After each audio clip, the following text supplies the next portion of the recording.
네, 안녕하세요. 더불어함께 교회 가족 여러분. 성경은 드라마다 세미나에 참여하시게 된 것을 환영합니다.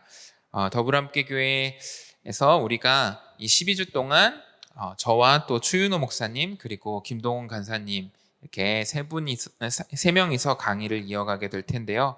12주 동안 성경이 하나의 드라마로서 하나의 커다란 이야기로서 우리에게 어떻게 주어졌는지를 또 살펴보는 시간입니다. 이 세미나를 통해서 성경 전체의 이야기를 파악하고 또 그것이 성경 전체의 이야기가 우리에게 어떤 의미가 되는지를 잘 또 배워보는 시간이 되면 좋을 것 같아요. 이 강좌는 이 강좌의 이름과 똑같은 성경은 드라마다라는 책의 내용을 기반으로 하고 있습니다. 이 강좌를 들으시고 또 그 책을 구매하시고 사용하시면 더 좋을 것 같아요.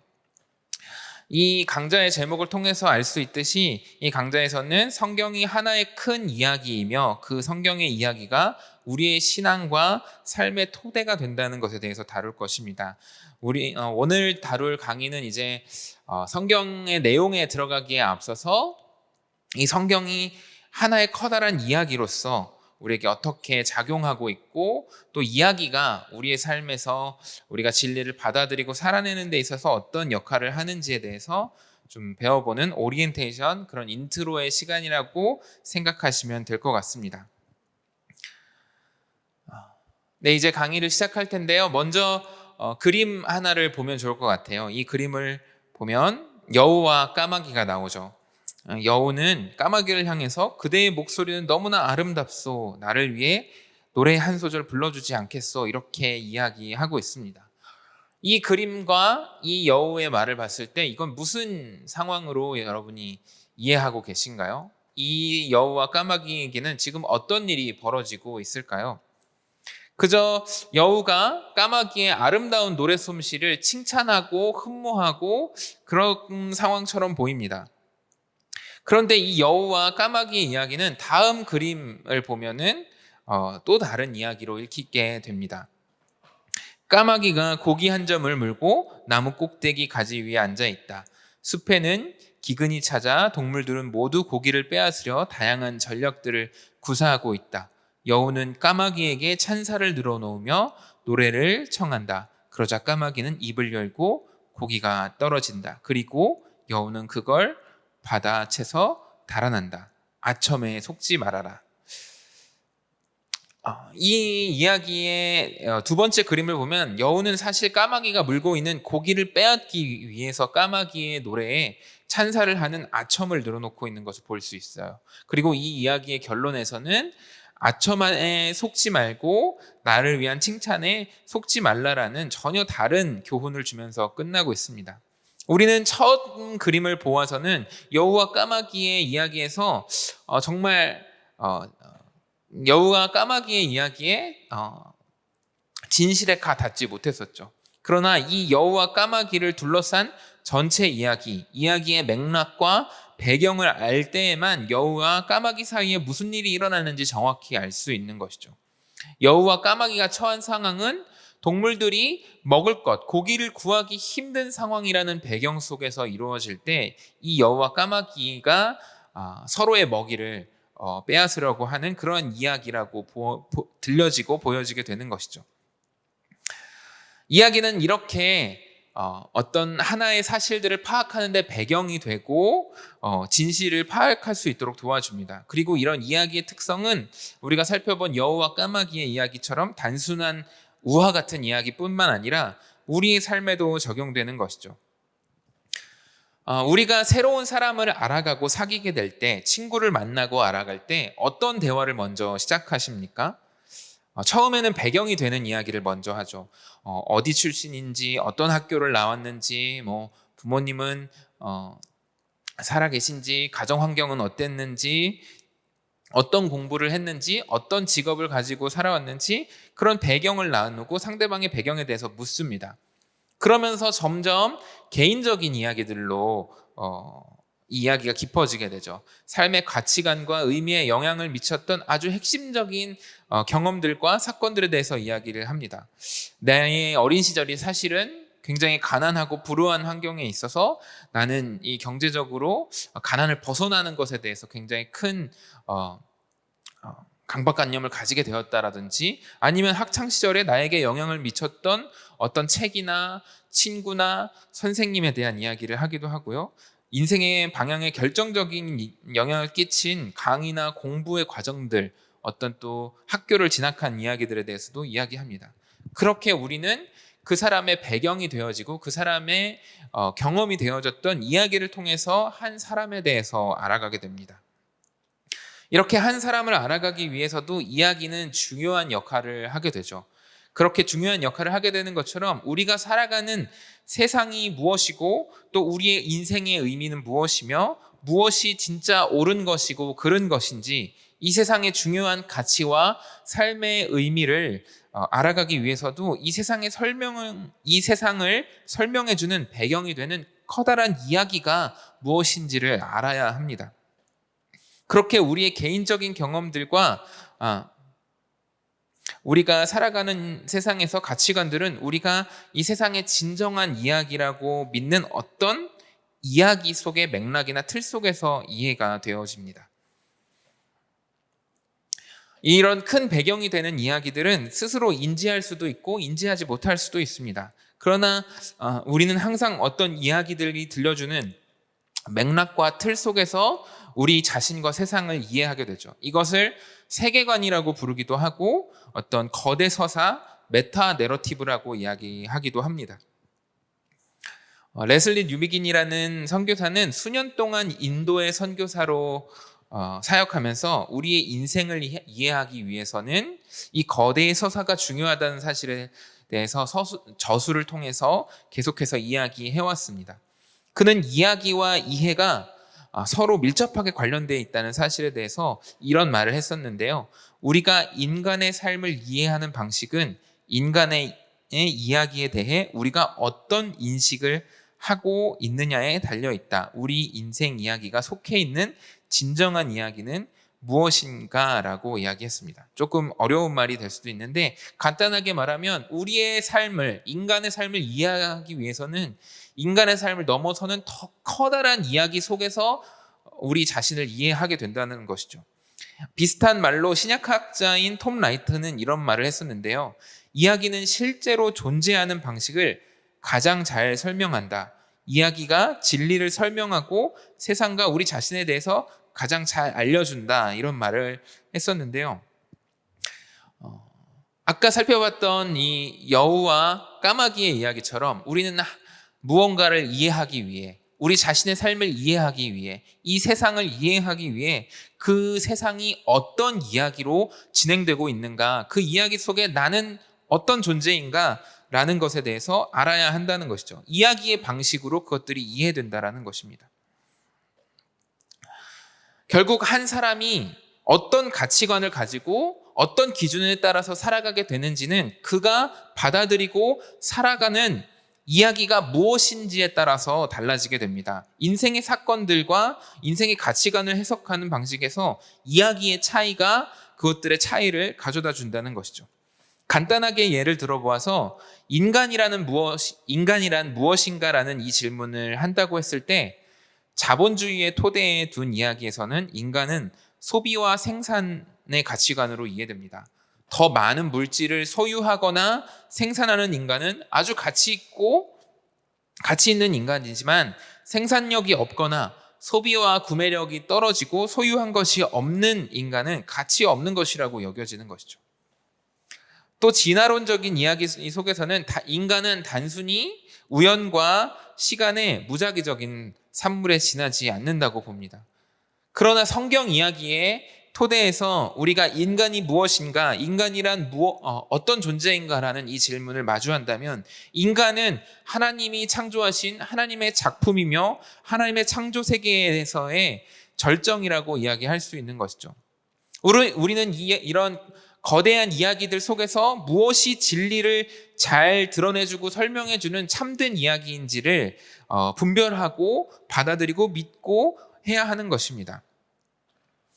예수님을 믿는다는 것, 기독교 신앙을 가진다는 것은 단순히 몇 가지 교리적인 명제에 동의한다는 것이 아닙니다.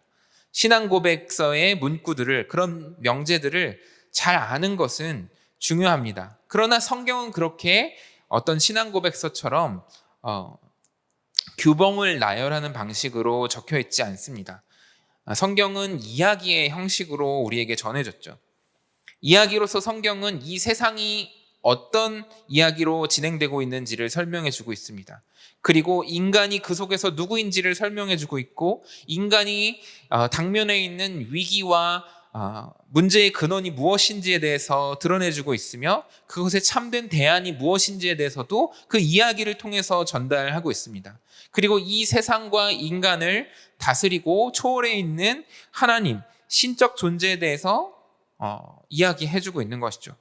이런 이야기들을 통해서 우리는 내가 누구인지를 알고 내가 어떻게 살아야 하는 것인지에 대해서 깨닫게 되며, 내가 이 세상과 하나님과 어떤 관계 속에서 살아가야 되는지를 알게 되는 것이죠.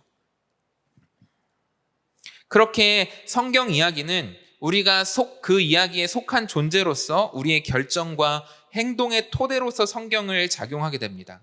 우리가 성경을 어떤 교리적인 명제로 받아들이게 될 때, 나는 성경에서 말하는 이런 것을 믿습니다, 받아들입니다, 이것이 참이라고 여깁니다 라고 했을 때, 성경이 우리에게 진짜 하나님의 말씀으로서 제대로 작용하는 것이 아니라, 성경이 들려주고 있는 이야기 속에서 세상을 바라보고 나를 바라보고 하나님이라는 존재를 바라볼 때 이 성경이 우리에게 하나님의 말씀으로서 역할하고 작용한다라는 것이죠.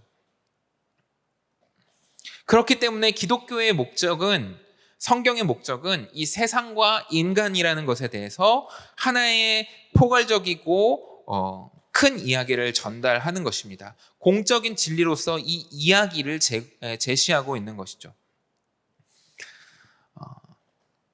그런데 이렇게 거대한 이야기 속에서 우리의 존재 너무 작게 느껴지기도 합니다. 이 세상이 창조되고 타락으로 문제가 생기고 하나님께서 구속하신 이 거대한 이야기들 속에서 한 사람 한 사람의 인생의 이야기는 참 작아 보이고 미시적이고, 참 이 큰 흐름에 큰 영향을 끼칠 수 있을까, 의미가 있을까, 이런 질문들을 하게 됩니다.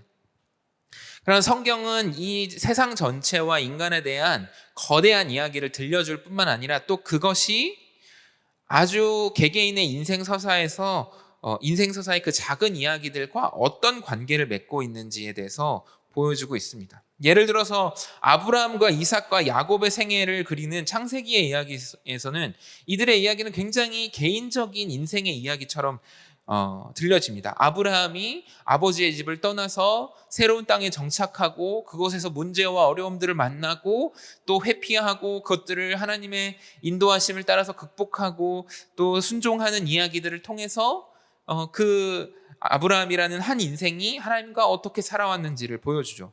이삭과 야곱도 마찬가지입니다. 다윗, 그 이후에 나오는 성경의 수많은 개인적이고 아주 작아 보이는 이야기들이 이 성경 속에서 등장합니다. 결국 성경은 이 세상에 대한 거대한 이야기를 제공하면서 그 방식으로 개개인의 인생을 통해서 그것을 그리는 방식을 취하고 있는 것이죠. 물론 성경에는 왕들에 대한 이야기가 나오고, 나라에 대한 이야기가 나오고, 이 세상의 운명에 대한 이야기가 나옵니다. 그러나 그것과 함께 한 사람 한 사람의 이야기가 그 속에서 어떻게 진행되었는지도 동시에 보여주면서, 우리의 인생이 어떻게 이 하나님이 이끌고 가시는 큰 서사와 관련해서 관계 맺는지에 대해서 보여주는 것이죠. 우리는 선택을 해야 합니다. 현대사회가 제공하는 이야기들과 그 이야기가 제공하는 정체성과 가치관을 수용할 것인가, 아니면 성경 이야기에서 그것을 찾을 것인가 하는 것이죠. 성경은 우리에게 이 성경의 이야기를 우리 자신을 위한 이야기로 여기고 활용하고 가져다 쓰라고 요청하고 있습니다. 이 성경을 이해하는데 여러분들은 어떻게 성경을 읽어가고 계신가요? 성경은 굉장히 사실 분량이 굉장히 많죠. 그래서 한 번에 처음부터 끝까지 읽기에는 너무 많은 분량을 가지고 있기도 합니다. 그래서 예전에는 사실 성경을 처음부터 끝까지 일독을 하는 것이 한국교회 안에서 어떤 새해가 밝으면 새롭게 신앙적으로 도전하는 어떤 미션처럼 여겨지기도 했습니다. 그리고 내가 성경을 지금까지 신앙생활하면서 뭐 몇 독 했냐가 그 사람의 신앙 수준을 보여주는 것처럼 여겨지기도 했죠. 그래서 막 자기 나이보다는 많이 읽어야 되지 않냐 이런 이야기들을 했었고, 근데 이게 사실 조금 너무 기계적으로 성경을 읽는 것에 대해서 그런 것을 좀 변질되면서 좀 이거에 대한 비판적인 이야기들이 나왔지만, 사실 성경을 처음부터 끝까지 통합된 하나의 이야기로 인식하고 읽어나가는 것은 굉장히 중요합니다. 우리는 성경을 부분 부분으로 또는 어떤 한 명제와 명제를 설명해주는 조각난 이야기들로 읽기 쉽습니다. 마치 코끼리를 만지는 장님들에 대한 이야기와 같은 것이죠. 성경을 조각난 하나의 이야기나 어떤 명제들에 대한 하나의 이야기들로 읽어갈 때 사실 장님이 코끼리를 만지는 것 같이 이 성경을 인식할 수밖에 없다는 것입니다. 여러 명의 장님이 이 코끼리를 만졌을 때 이 커다란 코끼리라는 하나의 실체를 인식하지 못하고, 코를 만진 사람은 이 코끼리는 뱀과 같구나 라고 표현을 하기도 하고, 귀를 만지는 사람은 이 코끼리가 부채 같다고 표현하고, 다리를 만진 사람은 코끼리가 통나무 같다고 표현하고, 몸통을 만진 사람은 코끼리가 벽 같다고 표현하는 것처럼, 이 성경을 부분적으로만 읽으면 성경의 한 특성, 하나의 메시지, 하나의 입구들을 볼 수는 있겠지만 전체의 이야기로서 성경을 인식하기는 어려운 것이죠. 성경은 통합된 하나의 방대한 이야기입니다. 그래서 성경은 사실 어떤 큰 성당의 건물처럼 이해하고 접근하는 것이 도움이 되는데요. 성당 건물, 노트르담 성당이나 세인트 폴 성당처럼 엄청 크고 장엄한 성당들은 복잡한 구조를 가지고 있고, 들어가는 입구도 많고 여러 층으로 되어 있고, 그 안에 구성을 하고 있는 구성물도 제각기 메시지와 의미를 담고 있습니다. 어떤 스테인리스 글라스에 그림들이 그려져 있기도 하고, 어떤 성화가 걸려져 있기도 하고, 소예배당, 본당, 정문, 그 곳곳의 장소와 구성물들이 하나씩의 의미들을 담고 있는 것이죠. 그래서 어디를 먼저 들어가느냐에 따라 다른 느낌을 받습니다. 우리 노틀담 대성당의 사진을 잠깐 보면 좋을 것 같아요. 이 사진은 노틀담 대성당의 전체를 보여주는 사진입니다. 어떻게 보이십니까? 전체가 아름답게 보이죠. 그런데 다음 사진을 보여주시면 정문과 후문의 모습이 보이는데요. 아까 전체를 봤던 거와는 전혀 다른 공간처럼 느껴지게 되는 것이죠. 이 성당이라는 한 건물도 어디로 들어가서 어떻게 바라보느냐에 따라서 다르게 다가옵니다. 그런데 성경은 이 성당의 구조보다 훨씬 더 복잡하고 다면적인 구성물입니다. 성경은 수십 명의 저자가 1000년이 넘는 기간 동안 집필한 66권의 책입니다. 여러 개의 방과 다양한 층과 복잡한 구조로 된 다양한 출입구가 있는 그런 건축물, 성당과 같다고 할 수 있는 것이죠. 우리는 어떻게 이런 복잡한 구조물인 성경을 제대로 이해할 수 있을까요? 성경으로 들어가는 정문이란 과연 어디일까요? 바로 언약과 하나님의 나라라고 이야기할 수 있습니다. 언약과 하나님의 나라는 성경의 출입문으로서, 이 출입문으로 들어갈 때 성경을 전체적인 하나의 구조로 바라볼 수 있게 해주는 것이죠. 먼저 언약에 대해서 말해보면, 구약 성경은 하나님께서 노아, 아브라함, 그 뒤에 나오는 이삭과 야곱, 이스라엘의 다윗 왕과 언약을 맺으시는 그런 모습들을 나옵니다. 그리고 나서 이후에 선지자 예레미야에게 새롭게 세우실 어떤 새 언약에 대해서도 말씀을 하시죠. 언약은 하나님이 역사 속에서 하나님의 계획을 실행해 나가시면서 하나님의 백성인 자기 백성과 맺으시는 아주 특별한 관계를 표현하는 방식입니다. 그 관계에 대한 표현인 것이죠. 대표적인 성경 구절들을 몇 개 살펴보면 좋을 것 같은데요. 먼저 출애굽기 19장 5절과 6절을 함께 보겠습니다. 이제 너희가 정말로 나의 말을 듣고 내가 세워준 언약을 지키면 너희는 모든 민족 가운데서 나의 보물이 될 것이다. 온 세상이 다 나의 것이다. 그러므로 너희는 내가 선택한 백성이 되고 너희의 나라는 나를 섬기는 제사장 나라가 되고 너희는 거룩한 민족이 될 것이다. 이 출애굽기 19장에서는 이집트에서 노예로 살았던 이스라엘 백성이 이집트에서 해방되어서 자유로운 백성이 되어서 하나님과 그들을 이끌어내시고 그들을 해방시켜 주시는 하나님과 왕과 백성으로서의 언약 관계를 맺는 모습을 보여주고 있습니다. 하나님은 이스라엘을 향해서 너희는 내가 선택한 백성이 되고 너희의 나라는 나를 섬기는 제사장 나라가 되고 거룩한 민족이 될 것이다 라고 이야기하고 있죠. 뒤에 이제 레위기 26장 12절에서는 나는 너희 사이에서 거닐겠다. 나는 너희의 하나님이 되고 너희는 나의 백성이 될 것이다 라고 이야기하고 있는데, 레위기에서는 하나님께서 그 자유롭게 된 이스라엘 백성과 언약을 맺으시면서 이스라엘 백성이 앞으로 하나님의 백성으로서 어떻게 살아가야 할지 율법을 주시면서 이 율법을 잘 지키고 이대로 행한다면 나는 너희 사이에서 거닐겠다. 나는 너희의 하나님이 되고 너희는 나의 백성이 될 것이다. 이렇게 율법과 관련해서 하나님과의 관계를 표현하는 것이죠. 그러나 이 이스라엘의 역사 속에서 이 언약 관계는 이스라엘은 잘 지키지 못했던 것 같아요. 그래서 이후에 하나님께서는 이 이스라엘과 새롭게 계속해서 언약이 회복될 것에 대해서 선지자들을 통해서 이야기하시는데요. 예레미야와 에스겔의 말씀을 좀 보면 좋을 것 같아요.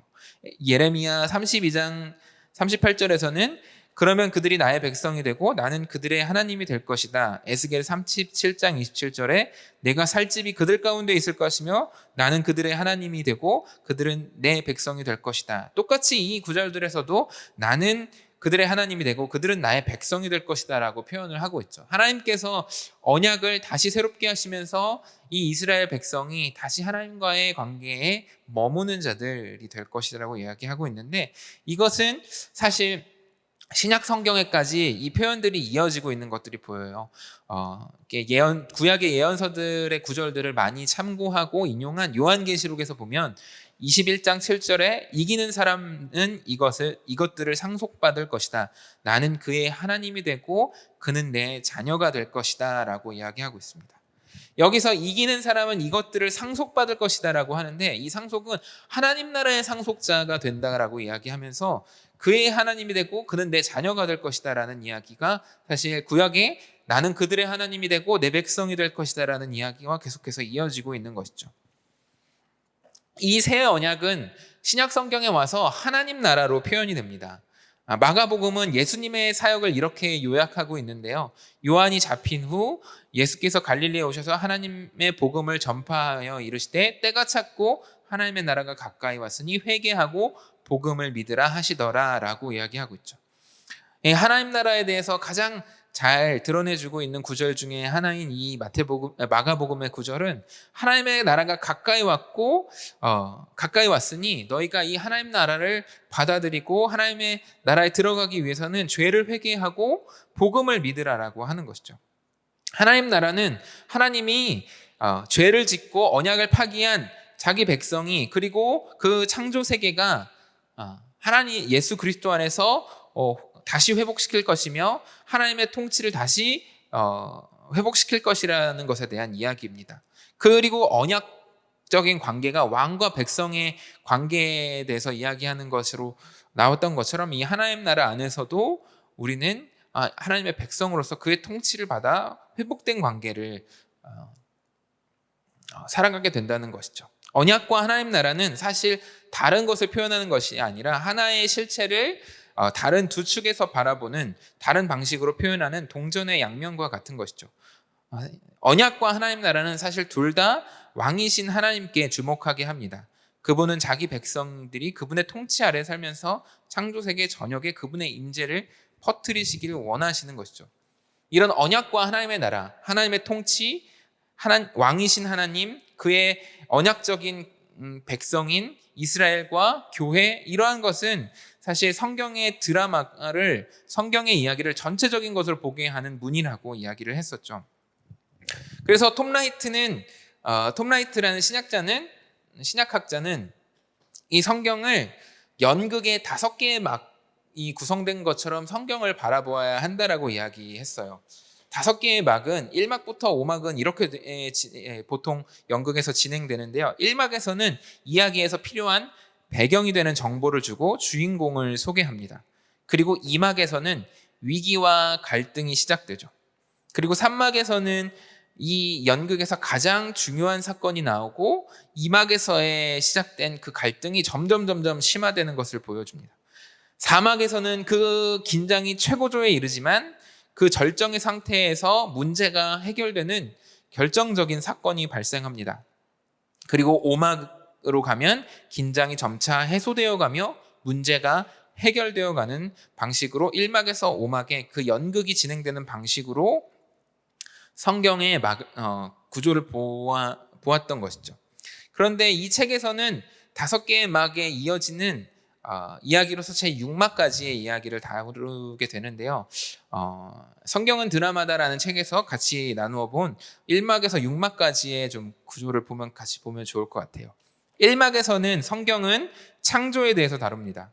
하나님께서 이 세상을 창조하시고 인간을 창조하신 것을 통해서 하나님이 자신의 나라라, 자신의 통치권이 이루어지는 세상을 창조하시고 하나님의 나라를 세우신 것에 대해서 이야기를 하죠. 그러나 2막에서는 위기와 갈등이 시작됩니다. 바로 그 왕이신 하나님에 대한 반역이 일어나서 인간이 타락하고 이 세상에 문제가 생겼다는 것이죠. 그러나 3막에서는 이 이야기의 갈등이 계속해서 심화되면서 하나님께서 이 갈등에 대해서 해결하시는 부분들이 나옵니다. 구속의 시작, 왕이 이스라엘을 택하시는 것에 대해서 이야기하죠. 그래서 하나님께서 백성을 택하시고 그들을 다스리시기 위해서 이끌어내시지만 그럼에도 불구하고 이 백성들이 실패하는 이야기들이 나옵니다.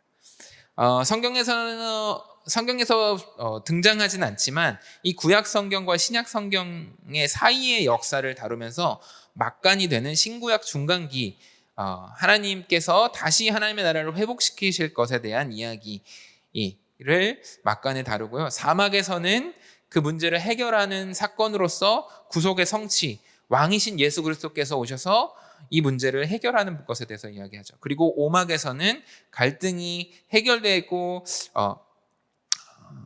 긴장이 해소되어가는 교회의 선교, 왕에 대한 소식이 전파되고 교회의 선교에 대한 이야기가 나옵니다. 그리고 6막에서는 이 이야기의 결론으로서 구속의 완성, 예수 그리스도께서 다시 오셔서 하나님의 나라를 완전히 회복시키실 것에 대한 이야기로 마무리된다는 것이죠. 이 1막부터 6막까지의 이야기가 성경 전체가 들려주는 이야기라고 하는 것입니다. 사실 우리는 이 성경에 들려주는 거대한 이야기 속에 우리의 삶이, 우리의 인생이 들어있다라고 얘기했죠.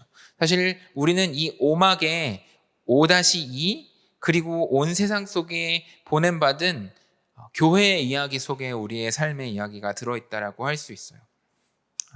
우리의 이야기가 이 하나님 나라 이야기 속에서 진행된다라는 것을 알게 되는 것이죠. 우리가 앞으로 이 성경은 드라마다라는 세미나 강좌를 통해서 우리는 앞으로 이 창조와 타락과 구속의 시작과 신구약 중간기의 막간과 성취, 교회의 선교, 구속의 완성까지 함께 이 성경의 이야기들을 조금 자세히 살펴보게 될 텐데요. 우리의 이 성경의 이야기를 통해서 우리의 이야기가, 우리의 인생이 또 이 세상을 다스리시고 이끌어가시는 하나님 나라에 대한 이야기를 성경을 바라보는 우리의 시각으로서 잘 배우는 시간이 되었으면 좋겠습니다. 예, 이렇게 첫 번째 오리엔테이션이 되는 1막 서막의 이야기인 성경은 하나의 큰 이야기다라는 강의를 마치게 될 텐데요. 이후에 제공되는 표를 따라서 미리 성경 본문을 해당되는 주차에 성경 본문은 읽고 그 다음 강의를 이어가시면 좋을 것 같습니다. 네, 수고하셨습니다. 그럼 다음 강의에서 뵙도록 하겠습니다. 감사합니다.